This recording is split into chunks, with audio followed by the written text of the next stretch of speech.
अच्छा भाईजान, औरत के बारे च तुहानू मैं दस रहा सा भी अगर ये मेहरबान होवे ते इन्ना मेहरबान कोई भी नहीं दा अल्लाह तो बाद। अगर ये जुल्म पे उतरिया वे ते जिन्नी जालम औरत है ना उन्ना कोई जालम नहीं है। मर्द जिहड़ा है वो औरत ते इन्नी मेहरबानी करदा है, अगर औरत बीमार हो जावे ते पूरी पूरी रात सौंदा नहीं, औरत दा सर अपने पट दे उत्ते रख के ते पूरी पूरी रात गुजारदा है। अगर औरत दे गुर्दे खराब हो जान ते डॉक्टर ये दस दें भी इनके गुर्दे खराब हो जाने ने, हो गए ने ते इन्हें मर जाना है। बंदे नूं इस गल दा पता लग जावे ते वो डॉक्टर साहब नूं कहंदा है भी मेरे दो गुर्दे ने, एक गुर्दा कढ के ते मेरी बीवी नूं ला दिओ, ये मरे ना। अगर औरत दियां अखां खराब हो जान ते ये अख देण नूं तैयार है। बंदा औरत ते इन्ना मेहरबान है, लेकिन इहदे मुकाबले दे विच जिहड़ी औरत है उनदी मुहब्बत बंदे दे नाल मतलब इहदी मैं तुहानूं वजाहत करना।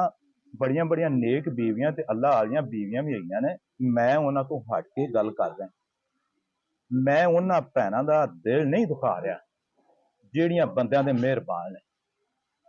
इल्ला माशा अल्लाह बहुत अच्छियां औरतां भी हैगियां ने, लेकिन जिहड़ियां जालम ने मैं सिर्फ उन्हां दी वजाहत करनी तुहाडे।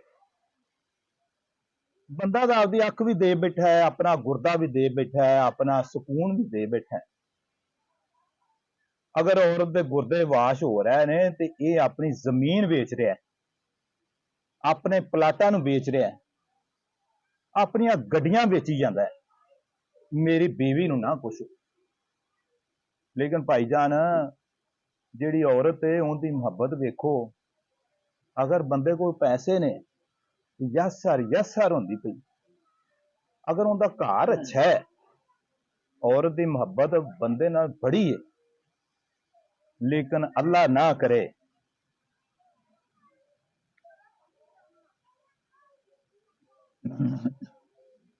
अल्लाह ना करे बंदे ने शादी की है, 10 साल का अरसा गुजर गया है, 15 साल का अरसा गुजर गया है, 20 साल का अरसा गुजर गया है,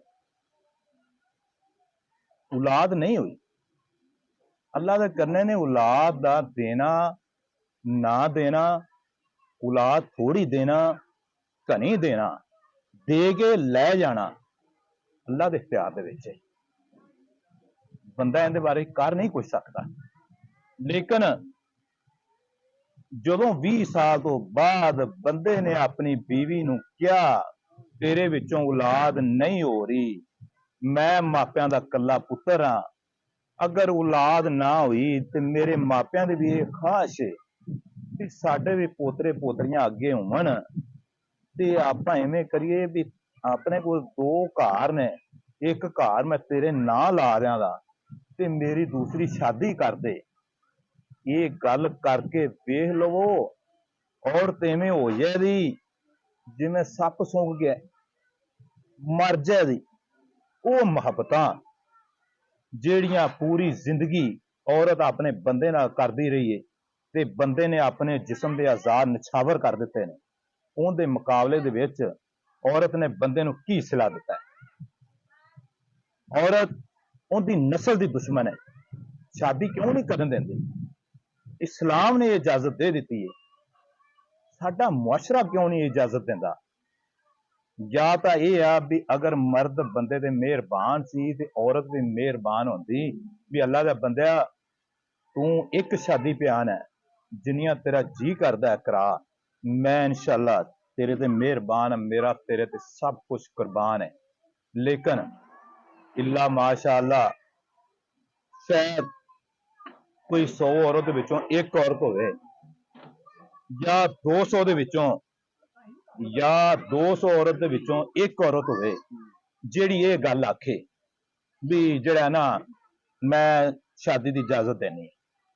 ਅਗਰ ਨਹੀਂ, ਆਪਣੇ ਆਪਣੇ ਘਰ ਦੇ ਵਿੱਚ ਤਜਰਬਾ ਕਰ ਲਓ ਜਾ ਕੇ, ਤੁਹਾਡੀਆਂ ਬੀਵੀਆਂ ਤੁਹਾਡੇ ਨਾਲ ਕਿੰਨਾ ਕੁ ਪਿਆਰ ਕਰਦੀਆਂ ਨੇ।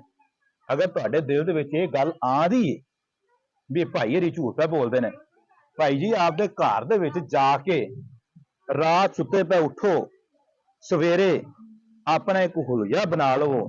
ਜੇ ਬੰਦੇ ਦੀ ਤਬੀਅਤ ਠੀਕ ਨਹੀਂ ਤੇ ਬੀਵੀ ਤੁਹਾਡੀ ਪੁੱਛੇ ਵੀ ਮੇਰੇ ਸਰਤਾਜ ਕੀ ਮਸਲਾ ਬਣ ਗਿਆ, ਤੁਹਾਨੂੰ ਬੋਲਦੇ ਨਹੀਂ ਜੇ, ਤੁਸੀਂ ਦੱਸੋ ਵੀ ਮੈਂ ਸਕੂਲ ਪੜ੍ਹਾਉਣ ਜਾਣਾ, ਉੱਥੇ ਮੇਰੇ ਨਾਲ ਇੱਕ ਟੀਚਰ ਹੈ, ਉਹ ਫੌਤ ਹੋ ਗਿਆ ਹੈ, ਉਹਦੀ ਬੀਵੀ ਮੈਨੂੰ ਆਂਦੀ ਹੈ ਵੀ ਮੇਰੇ ਨਾਲ ਨਿਕਾਹ ਕਰ ਲੈ, ਤੇ ਫਿਰ ਵੇਖੋ ਰੱਦੇ ਅਮਲ।